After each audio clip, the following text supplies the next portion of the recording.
Asia Tenggara dikenal sebagai kawasan yang rawan bencana alam.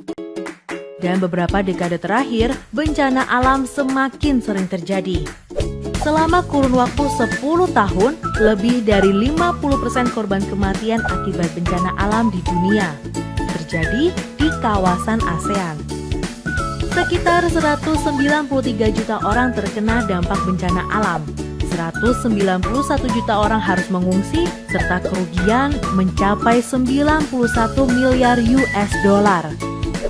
Angka kematian juga meningkat, dari 8 menjadi 61 kematian per 100.000 orang.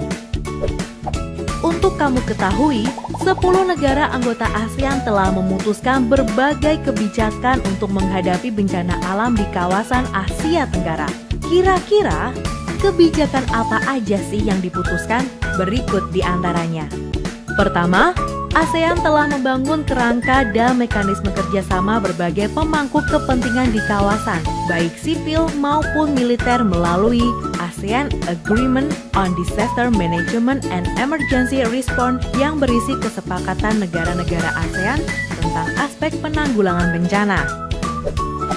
Kedua, ASEAN juga telah membentuk AHA Center atau ASEAN Coordinating Center for Humanitarian Assistance on Disaster Management yang merupakan pusat koordinasi ASEAN untuk bantuan kemanusiaan bagi penanggulangan bencana. Sejak didirikan di tahun 2011, AHA Center sudah banyak membantu berbagai upaya penanggulangan bencana yang terjadi di kawasan, termasuk ternyata AHA Center ini bermarkas di Jakarta loh. Ketiga, ASEAN memiliki ASEAN Emergency Response and Assessment Team atau ASEAN ERAT. ASEAN ERAT merupakan tim di bawah koordinasi AHA Center yang dilatih untuk melakukan tanggap darurat dan pengkajian bencana. Keempat, ASEAN juga punya ASEAN Joint Disaster Response Plan yang merupakan rencana kerja ASEAN untuk mengupayakan penanggulangan bencana yang cepat dan tepat. Kelima, ASEAN juga punya Standard Operating Procedure for Regional Standby Arrangement and Coordination of Joint Disaster Relief and Emergency Response Operation yang berisi petunjuk operasional bersama penanggulangan bencana sekaligus petunjuk operasional AHA Center. Keenam, ASEAN sudah membangun Disaster Emergency Logistics System for ASEAN atau DELSA yang merupakan gudang persediaan logistik tanggap bencana ASEAN.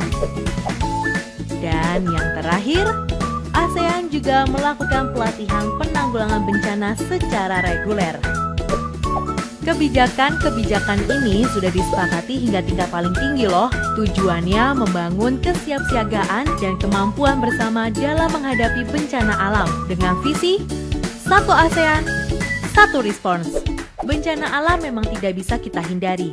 Tetapi dengan kesiapsiagaan dan kemampuan dalam menghadapi bencana yang baik, kita bisa mengurangi risiko adanya korban dan kerugian sekecil mungkin. Ayo, dukung ASEAN dalam membangun kawasan yang tahan dan siap dalam menghadapi bencana. Salam satu ASEAN, satu respons.